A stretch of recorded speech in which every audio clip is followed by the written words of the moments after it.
제가 7개의 질문을 드릴 건데요. 그 질문에 맞는 사람을 한번 떠올려 보세요. 첫 번째, 같이 영화나 뮤지컬 보러 가고 싶은 사람. 떠올려 보시고요. 두 번째, 같이 여행 가고 싶은 사람. 세 번째, 맛집을 발견했어요. 거기 같이 가고 싶은 사람. 네 번째, 같이 텃밭을 가꾸고 싶은 사람. 다섯 번째, 같이 가벼운 대화든 아니면 내 내면 속에 있는 깊이 있는 대화든 같이 대화를 하고 싶은 사람. 여섯 번째, 옆에 누워서 잠들고 싶은 사람. 일곱 번째, 치킨집에 갈 때 같이 가고 싶은 사람. 자, 질문마다 다른 사람이 나왔을 수도 있고요. 같은 사람이 여러 번 나왔을 수도 있습니다. 어떤 사람은 7문제가 모두 동일한 사람이 나왔을 수도 있습니다. 7번에서 임종철 목사가 나온 사람이 있을지도 모르겠습니다. 제가 치킨 얘기를 하도 많이 해가지고 치킨 하면 제가 떠올라서 그랬을 수도 있어요. 아무튼 이 7번 중에 2번이든 7번이든 그 생각난 사람이 그 사람들의 공통점이 있습니다. 여러분은 그 사람을 좋아한다는 거예요. 단 한 번이라도 떠오른 사람은 여러분이 좋아하는 사람입니다. 왜냐하면 좋아하지 않는 사람하고는 무언가를 같이 하고 싶지가 않거든요. 자, 무언가를 같이 하고 싶다면 이미 그 사람을 좋게 여기고 있는 겁니다. 부모님이 떠오른 분들도 계실 거고요. 자녀들이 떠오른 사람도 있을 거예요. 손주가 떠오른 사람도 있을 거고요. 친구가 떠오른 사람도 있을 거고요. 어떤 경우에는 배우자가 떠오른 사람도 있다고 합니다. 실제로 있다고 합니다. 그럴 리가 없다고 생각하지 마세요. 실제로 같이 있고 싶어 하는 부부도 있습니다. 배우자가 있으신 분들에게 축복하겠습니다. 저 7개의 질문 중에서 5개 이상 배우자가 떠오르시기를 축복합니다. 가족끼리 그러는 거 아니라고 생각하지 마시고 같이 시간을 보내시는 것이 인생의 가장 큰 행복이고 즐거움이시기를 바라봅니다. 요한복음의 기록자는 예수님이 사랑하는 제자라 그래요. 근데 그가 누군지 정확히는 알 수 없지만 아마도 사도 요한이라고 추측을 합니다. 저는 그냥 요한이라고 할게요. 오늘은 사도 요한의 설명을 좀 살펴보려고 합니다. 여러분도 설명을 많이 해봤을 거예요. 예를 들어볼게요. 저를 모르는 어떤 A라는 사람이 있어요. 이 A라는 사람한테 임종철 목사님을 설명해 보세요. 임종철 목사님은 곰 있잖아. 그 중에 흑곰하고 비슷해. 자, A라는 사람이 저를 모르고 있어요. 근데 흑곰은 알아요. 자, 그분이 모르고 있는 임종철을 설명하려면 그분이 알고 있는 거를 먼저 찾아야 돼요. 그래서 이제 거기서 흑곰을 찾은 거예요. 자, 만약에 그 사람이 만화 캐릭터 중에 쿵우 팬더나 아니면 슈렉을 알고 있다면 설명이 더 쉬워지죠. 임 목사님은 쿵푸 팬더 같아, 슈렉 같아 이러면 빠른 설명이 가능합니다. 제 친구 목사님이 청년부 설교를 하다가 애를 먹은 적이 있다고 해요. 이제 설교 예화로 우주소년 아톰 이야기를 한 거예요. 근데 문제는 청년 중에 아톰을 아는 사람이 한 명도 없는 거예요. 아톰을 알려면 어느 정도 연식이 있어야 되거든요. 청년 중에는 없습니다. 그래서 설교 중에 당황했다고 합니다. 자, 마태복음, 마가복음, 누가복음 이 세 복음서를 공관복음서라고 부릅니다. 공통된 관점으로 본다라고 공관복음이라고 불러요. 오늘 읽은 요한복음은 제4복음서라고 부릅니다. 자, 이 세 복음서도 관점이 조금씩 다르지만 이 요한복음은 이 세 복음서와는 확연히 다른 관점으로 기록되어 있다라고 해서 제4복음서라고 불러요. 이제 성경의 기록들이 조금씩 다른 걸 보면 처음에는 이상하게 생각할 수 있습니다. 왜 마태복음하고 왜 누가복음하고 이 같은 사건인데 왜 조금씩 다르게 기록하지? 어느 게 맞는 걸까? 아니, 어느 게 맞다고 하면 그럼 어느 게 틀리다는 건데 이 성경이 틀릴 수도 있는 건가? 이렇게 생각할 수 있어요. 저는 이렇게 말씀드리고 싶어요. 다양한 관점을 통해서 우리는 성경을 입체적으로 볼 수 있다. 자, 예를 들어 볼게요. 3명이서 임종철 목사를 설명하는데, 한 명은 임 목사님은 흑곰 같다, 한 명은 쿵푸 팬더 같다, 한 명은 슈렉 같다. 자, 이렇게 말하면 다 다르게 말했잖아요. 그럼 누가 맞고 누가 틀리죠? 다 잘 설명한 것 같죠? 근데 세 증언을 들으니까 한 명의 설명 들은 것보다 더 입체적으로 그려질 거예요.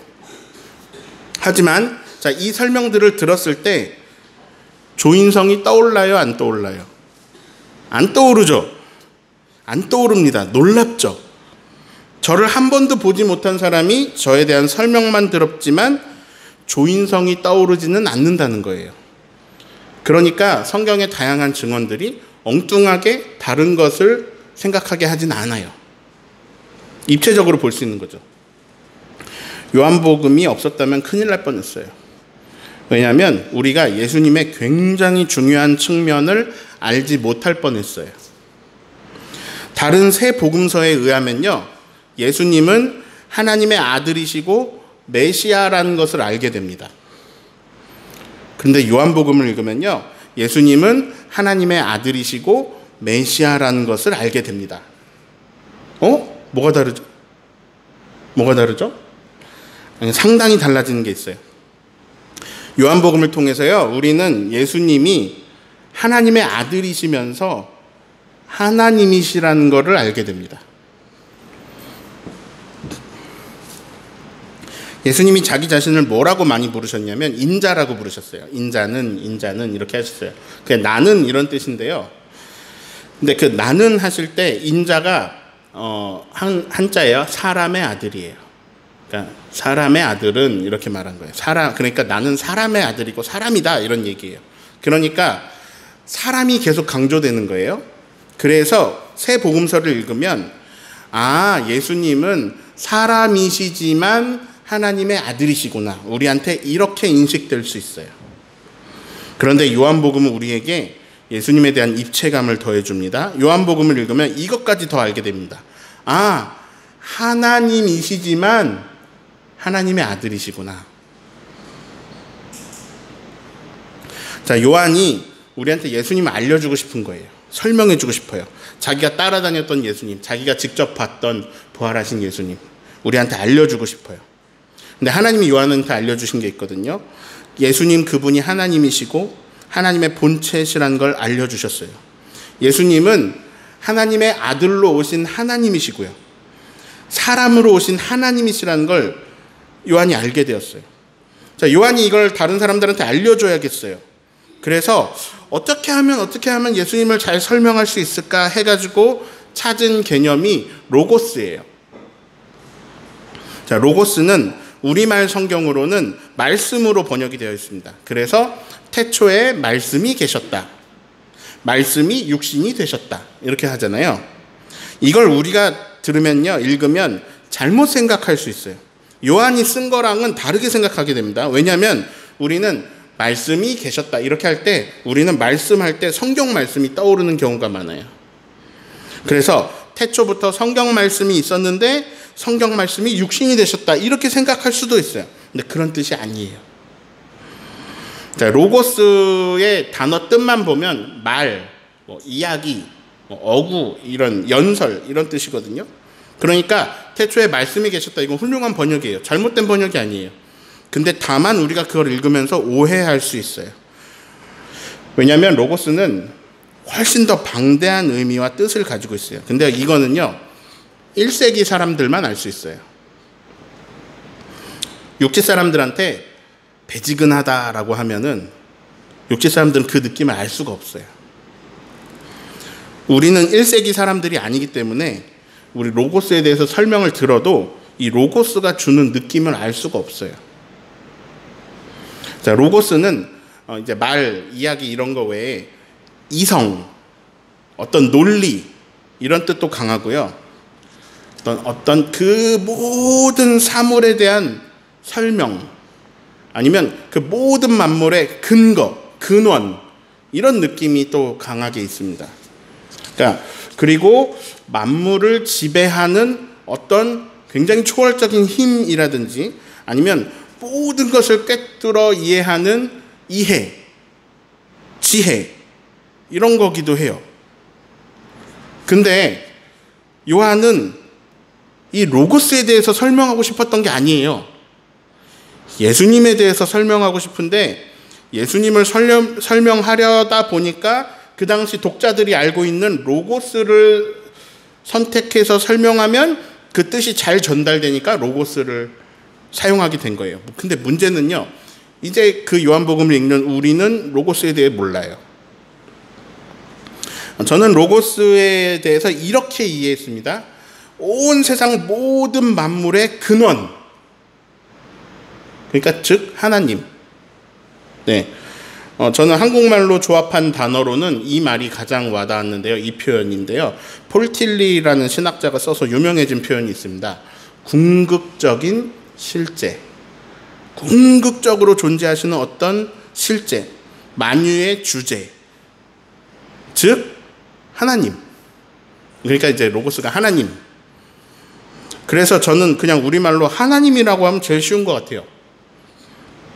자, 태초에 말씀이 계시니라. 여기서 로고스를, 말씀을 그냥 우리가 알기 쉽게 하나님으로 바꾸면 이렇게 됩니다. 태초에 하나님이 계시니라. 네. 자, 그래서 로고스가 육신이 되셨다를 바꾸면요, 하나님이 육신이 되셨다, 이렇게 할 수 있겠죠. 자, 요한복음이 아니었으면요, 우리가 전혀 모를 뻔한 게 있습니다. 하나님이 어떤 사람을 성령으로 잉태하게 하셔가지고 이제 그분이 마리아의 아들로 창조되셨는데, 하나님은 그 사람이 알고 봤더니 하나님으로부터 온 하나님의 아들이셨다. 그분이 메시아로 오셨다. 우리가 새 복음서로는 여기까지 알 수 있어요. 근데 요한복음이 우리에게 입체감을 더해줍니다. 더 많이 알게 해주시는 거예요. 마리아의 아들로 오신 그분이, 그 하나님의 아들은 사실 하나님이셨다. 하나님 자신이셨다. 하나님께서 직접 우리 가운데 오셨는데, 하나님이 직접 우리 가운데 오신 방법이 뭐냐면 하나님 자신이 사람이 되시는 것이었다. 자, 이제 제가 로고스 부분을 예수님 설명하려고 쓴 거거든요. 그래서 그냥 예수님으로 바꿀게요. 그렇게 바꿔서 다시 읽으면요, 요한복음 1장을 다시 읽으면 오해가 없어요. 곧바로 예수님이 어떤 분인지 알게 됩니다. 제가 읽어드릴게요. 태초에 예수님이 계시니라. 이 예수님이 하나님과 함께 계셨으니 이 예수님은 곧 하나님이시니라. 예수님이, 2절이요. 예수님이 태초에 하나님과 함께 계셨고, 3절, 만물이 예수님으로 말미암아 지은 바 되었으니 지은 것이 하나도 예수님이 없이는 된 것이 없느니라. 그 예수님 안에 생명이 있었는데 이 생명은 사람들의 빛이라. 빛이 어둠에 빛이 돼 어둠이 깨닫지 못하더라. 하나님으로부터 보내심을 받은 사람이 있으니 그의 이름은 요한이라. 이 사람은 사도 요한이 아니고 세례 요한입니다. 그 세례 요한이 증언하러 왔는데 곧 빛에 대해서, 예수님 안에 있는 그 생명의 빛에 대해서 증언하고 모든 사람이 요한으로 말미암아 그 증언으로 믿게 하려 함이라. 요한은 이 빛이 아니고 이 빛에 대해서 증언하러 온 자라. 참빛, 곧 세상에 와서 사람에게 비추는 빛이 있었는데 이건 예수님의 빛이에요. 예수님이 세상에 계셨는데, 세상은 예수님으로 말미암아 다 지은 바 되었는데 세상이 예수님을 알지 못하고, 예수님이 자기 땅에 오셨는데 예수님의 백성들이 영접하지 아니하였지만 영접하는 자, 곧 예수님의 이름을 믿는 자들에게는 하나님의 자녀가 되는 권세를 주셨다. 자, 이는 혈통으로나 육정으로나 사람의 뜻으로 난 것이 아니라 오직 하나님께로부터 난 자들이며, 자, 14절, 예수님께서, 하나님께서 육신으로 되셔서 우리 가운데 거하시게 되니까 우리가 하나님의 영광을 보게 되고 이 영광은 아버지의 독생자의 영광이고 은혜와 진리가 충만하게 되었다. 이런 말입니다. 자, 우리는 예수님을 하나님으로 생각하기가 어려워요. 왜냐하면 예수님 하면 남자 사람이 떠오르거든요. 그래서 우리가 예수님을 하나님으로 생각하기가 어려워요. 근데 사도 요한께서 설명해 주시는 거예요. 예수님이 어떤 분이시냐면 이 온 우주가 생기기도 전부터 하나님과 함께 계신 하나님이셔. 이런 얘기예요. 자, 빌립보서 2장 6절 읽습니다.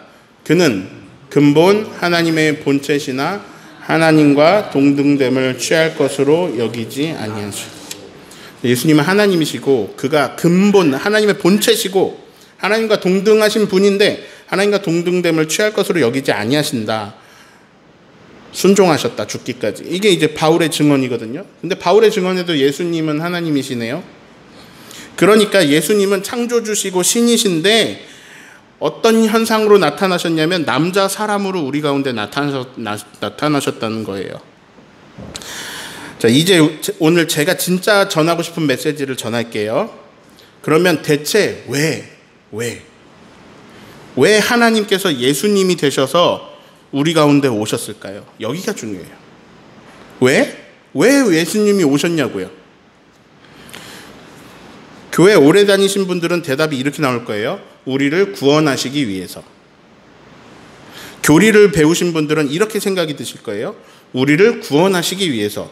우리 대신 죽으시기 위해서. 우리의 원죄와 자범죄를 대신 담당하시기 위해서. 이렇게 생각이 들 거예요. 맞는 대답이에요. 맞아요. 근데 조금 더 근본적인 이유가 있어요. 진짜 이유. 자, 이거는요, 어떤 하나님의 근원적인 마음일 거예요. 하나님을 움직이는 동기가 되는 그런 하나님의 마음. 자, 거기서 하나님의 뜻이 나오고, 거기서 하나님의 의지가 나오고 드러나고, 거기서 하나님의 계획이 세워지고, 거기서 하나님의 역사로 나타나게 되는 거죠. 그 하나님의 근원, 그 하나님의 뜻 가운데서도 가장 순수한 핵심이, 그 핵심이 만물을 주관하시거든요. 그것은 바로 사랑입니다. 그래서 제가 여기 답을 저기 띄워서 알려드릴 테니까 이렇게 대답하세요. 사랑하셔서. 이렇게 대답하시면 돼요. 질문을 할 거예요. 하나님은 왜 만물을 창조하셨을까요? 하나님은 생명을 창조하시고 왜 우리를 만드셨을까요? 하나님 왜 선지자들을 보내주셨을까요? 여기 중요한데 대체 왜 하나님께서 사람이 되셔서 하나님이 왜 예수님의 모습으로 오셨을까요? 예수님은 왜 십자가에 자신을 대속물로 내어주셨을까요? 예, 이제 하늘의 비밀이 풀립니다. 비밀은 사랑이에요. 사랑이었어요. 제가 처음에 7가지 질문을 드렸습니다. 같이 여행 가고 싶은 사람, 같이 대화하고 싶은 사람 떠올릴 때 여러분은 여러분이 좋아하는 사람, 여러분이 사랑하는 사람 떠올렸어요. 콩깍지가 씌었을 때 사람들이 결혼을 합니다. 그 근본 콩깍지를 딱 들여보면 그 근본적인 마음은 같이 있고 싶은 거예요. 더 이상 데이트 끝나고 각자의 집으로 가지 않으려고요. 같이 있고 같이 살고 싶은 거예요. 그 헤어지기 싫고 같이 있고 싶은 마음이 그 마음이 하나님의 근원적인 마음이에요. 그래서 제가 이제 이 대답을 좀 더 업그레이드 해보겠습니다. 이렇게 대답해 보세요. 사랑하셔서 같이 있고 싶으셔서. 이렇게 대답하시면 돼요. 자, 왜 나를 창조하셨을까요? 왜 만물을 창조하셨을까요? 네, 만물을 사랑하시거든요. 근데 그 만물을 사랑하셔서 하나님과 같이 우리가 그 만물을 같이 누리게 해주시려고 창조하셨어요. 우리를 사랑하셨어요. 그런 거예요. 우리 애기한테 장난감을 왜 사줬어요? 사랑해서. 이런 거랑 똑같아요. 만물을 창조하시고 우리를 누리게 하시는 거예요. 자, 여기가 중요합니다. 여기. 자, 나는 왜 죽을까요? 끄덕끄덕 하셔야 돼요. 나는 왜 죽을까요? 이거예요. 자, 왜 나약한 인간이 되셔서 예수님으로 오셨을까요? 우리 가운데. 왜? 자, 왜 우리에게 성령님을 보내주실까요?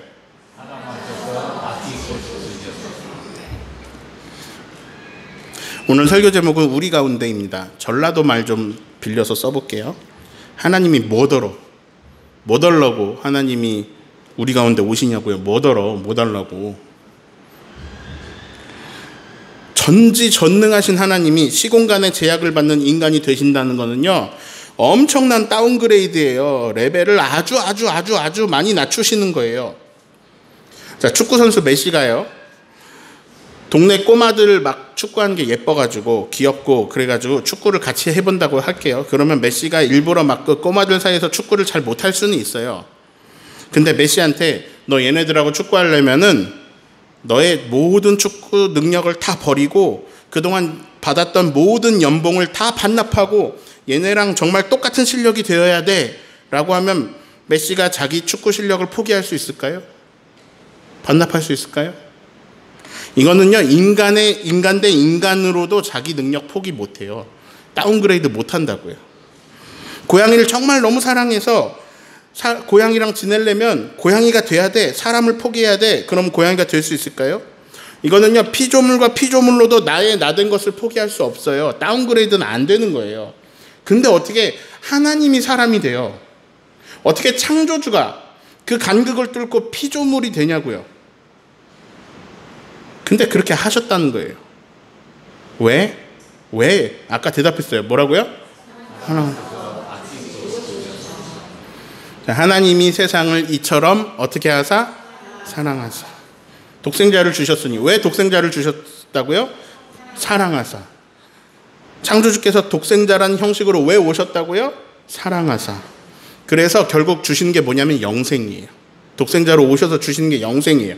자, 그러면 우리가 영생을 얻었다면, 우리가 영생을 얻으면 하나님한테 뭐가 좋을까요? 하나님한테 뭐가 좋아요? 우리가 영생을 얻으면?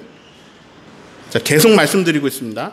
하나님이 임종철에게 영생을 주셔서 하나님이 사랑하시는 임종철과 같이 있을 수 있게 됩니다. 그거예요. 아닌 것 같아요? 그거라니까요.